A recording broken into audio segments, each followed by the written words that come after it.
नमस्कार दोस्तों शेख चिल्ली की कहानी हाथी का अंडा। मुस्कुराने के लिए वजह मत ढूंढिए, सिर्फ मुस्कुराइए। शेख चिल्ली का नाम आप सबने सुना होगा। उनकी कहानियां आज भी हमें उतना ही गुदगुदाने का मौका देती हैं जितना पुराने जमाने में देती थी।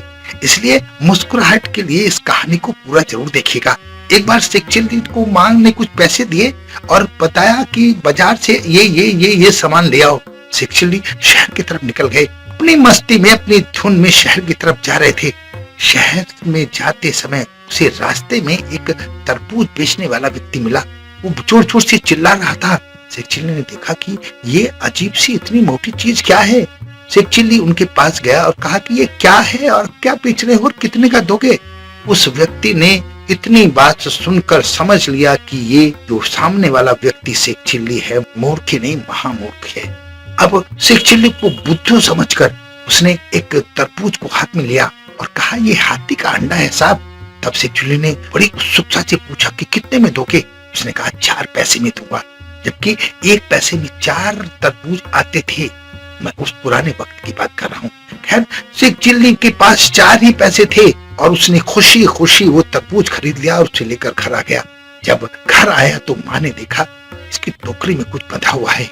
माँ ने पूछा, क्या लाए हो? उसने कहा, माँ हाथी का अंडा लाया हूँ। जब उस हाथी के अंडे को खोला तो माँ ने देखा, अरे तरबूज, इसकी क्या जरूरत थी? तरबूज क्यों लेके आ गए?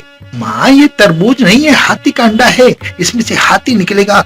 जब हाथी निकलेगा तो मैं उसको बड़ा करूंगा, बड़ा करके हाथी को बेचूंगा तो मेरे पास बहुत सारा पैसा हो जाएगा। उससे मैं और हाथी खरीदूंगा, उससे मैं और सोना खरीदूंगा। फिर जो पैसा आएगा तो मैं बड़ा सा घर बनाऊंगा और जब बड़ा सा घर बनेगा तो समाज में मेरी इज्जत बनेगी।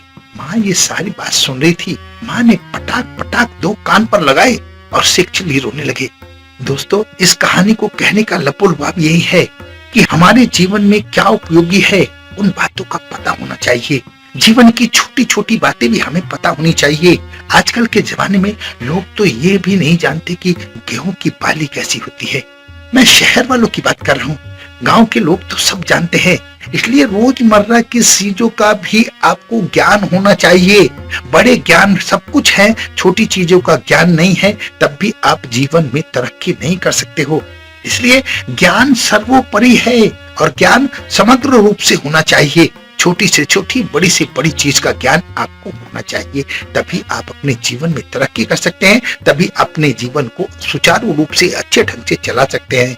अगर ऐसा नहीं करेंगे तो आप जीवन में कभी भी मात खा सकते हैं। शेख चिल्ली की तरह आपकी माँ भी आपको मारेगी, याद रखना। इसलिए हर चीज की जानकारी इकट्ठी करें और एक संपूर्ण इंसान बनने की कोशिश करें। अगर ऐसा करेंगे तो आपके पास ज्ञान का भंडार होगा और लोग आपकी इज्जत करेंगे। इसलिए जो चीजें आपके जमाने में हैं या नहीं हैं या पहले थीं, उन सब की जानकारी इकट्ठा करने की कोशिश कीजिए। मेरा कहने का लबोलबाब ये है कि आप ज्ञानी बनिए।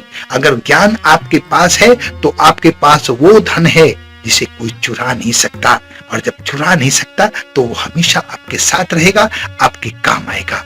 आशा है मेरी बात आपको समझ में आ गई होगी। अपना बहुत ध्यान रखें, हंसते रहे, मुस्कुराते रहे, खुश रहे।